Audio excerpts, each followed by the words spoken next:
Good morning, friends. Now we are studying about relativistic quantum mechanics. In the previous class, we studied about Klein-Gordon equation. The difficulties arised in this Klein-Gordon equation.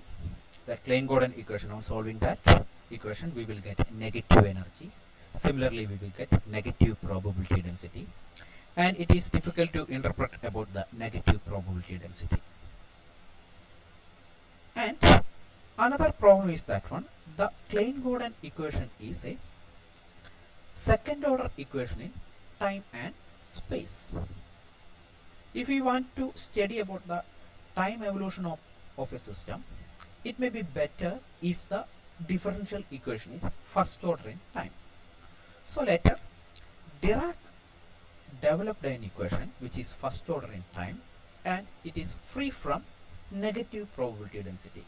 But here also negative energy states are there, and Dirac cleverly explained about that, and we will study about that in the coming classes. So in this class we are studying about the Dirac equation, how he developed that equation.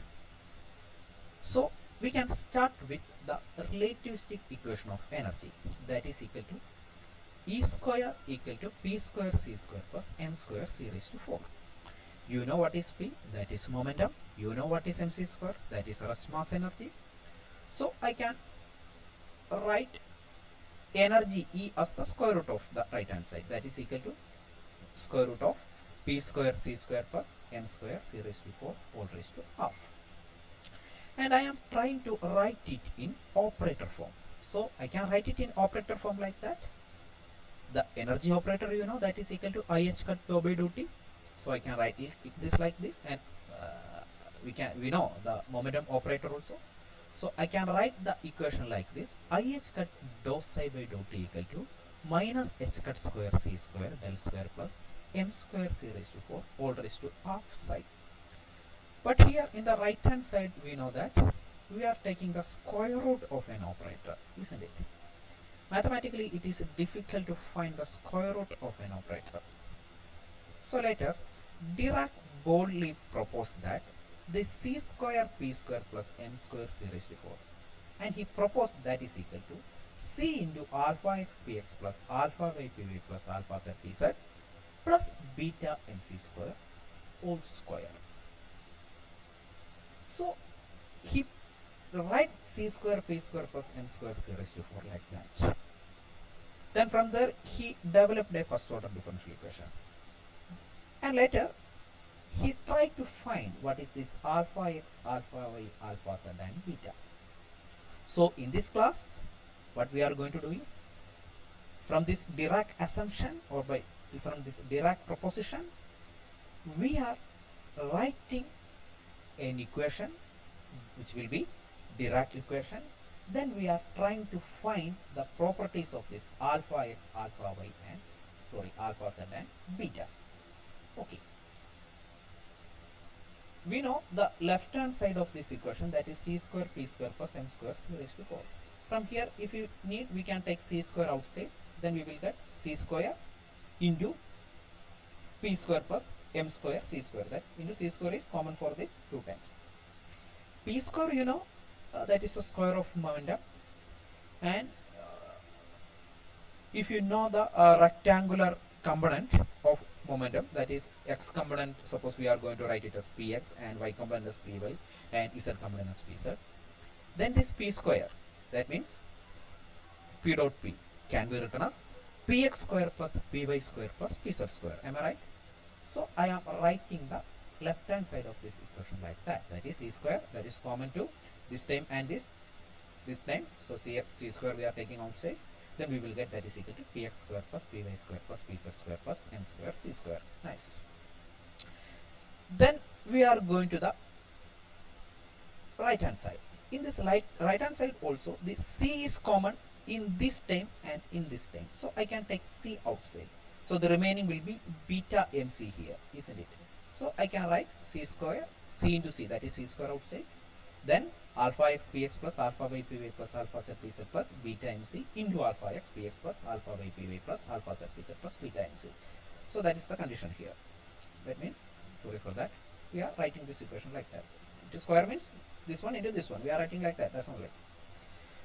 But when we are looking to the left hand side of this equation, we can see that it consists of px square time py square time pz square time and m square c square time.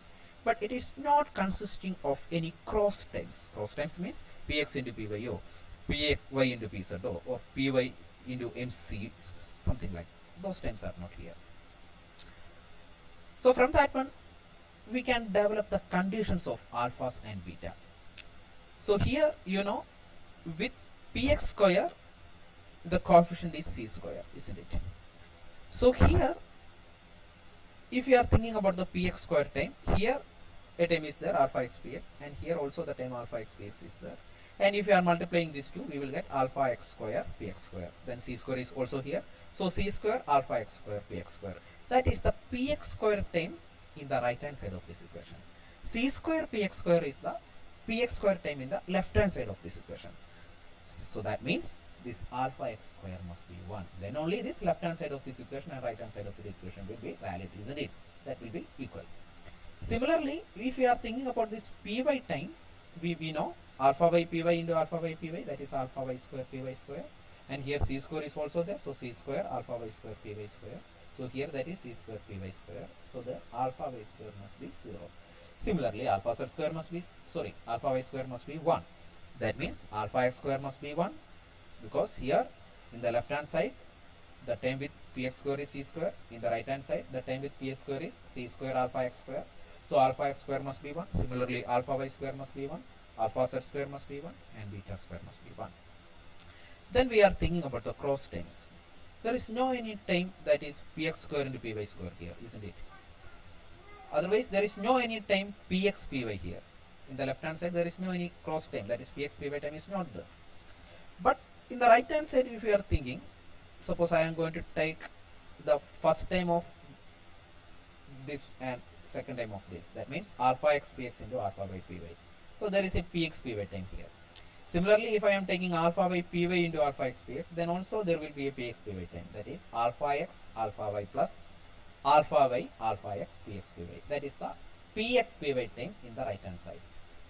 So there is no any px py term in the left hand side. So there must not be any cross term in right hand side. That means alpha x alpha y plus alpha y alpha x must be 0.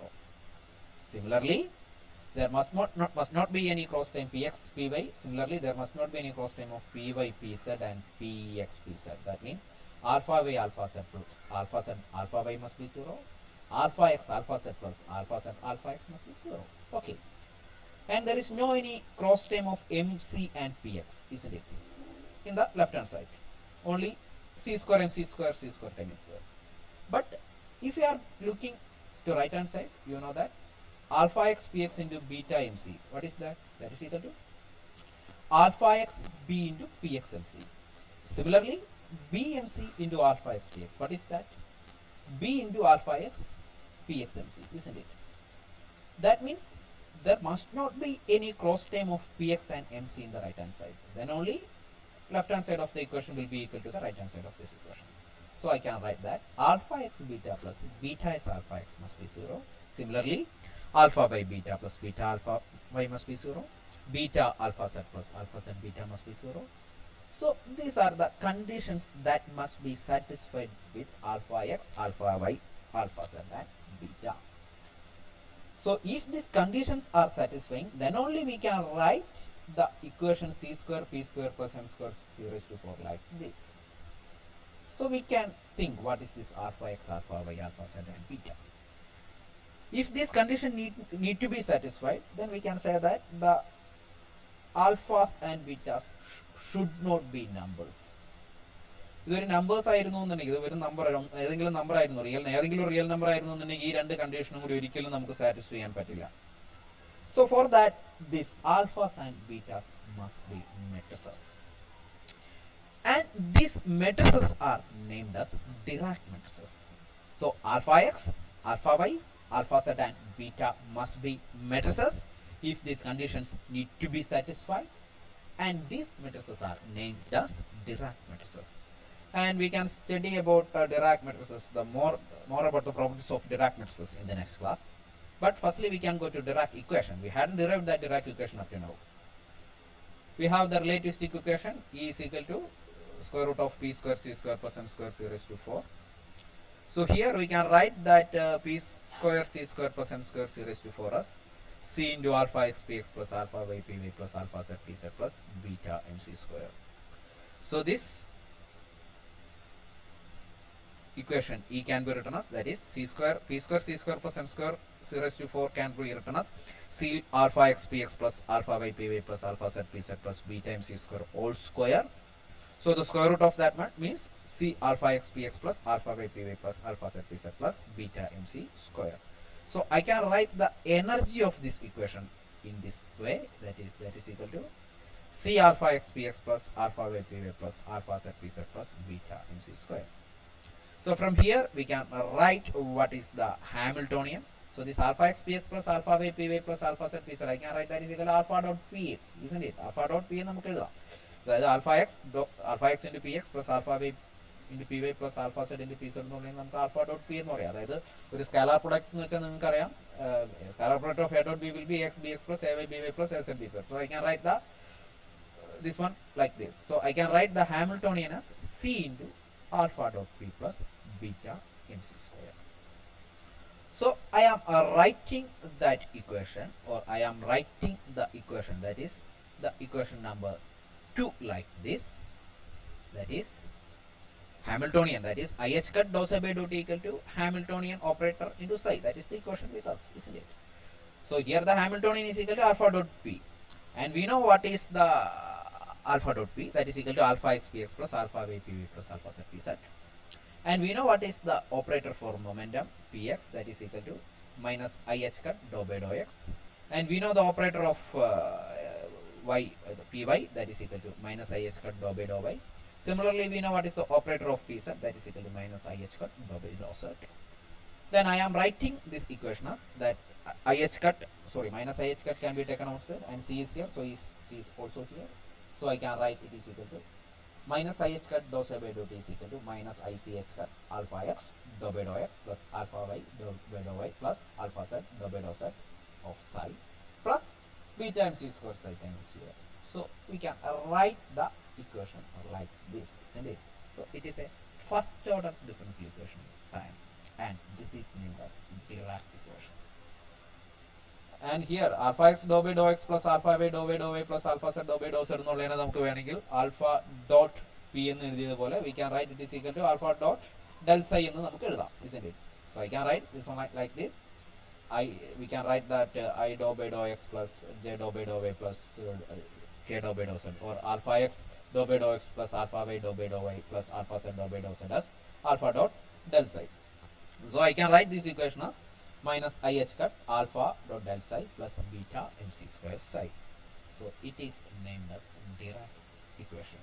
Dirac equation 4 പോലെ എഴുതാം, equation 5 പോലെ എഴുതാം. ഇതിനെ ഈ dou by dou x ഇങ്ങനെ കൂട്ടി കൂടുതൽ space വേണ്ടല്ലോ എന്ന് വിചാരിച്ചിട്ടാണ് I am writing it as in the time of time. So this is about the Dirac equation. So in this class we developed the Dirac equation, and we know how to develop this Dirac equation, and you studied what is Dirac matrices, that is alphas and betas are named as alphas and beta, they are named as Dirac matrices, and we can study about the properties of Dirac matrices in the next class. Okay, thanks for listening. Bye. We can see in the next class.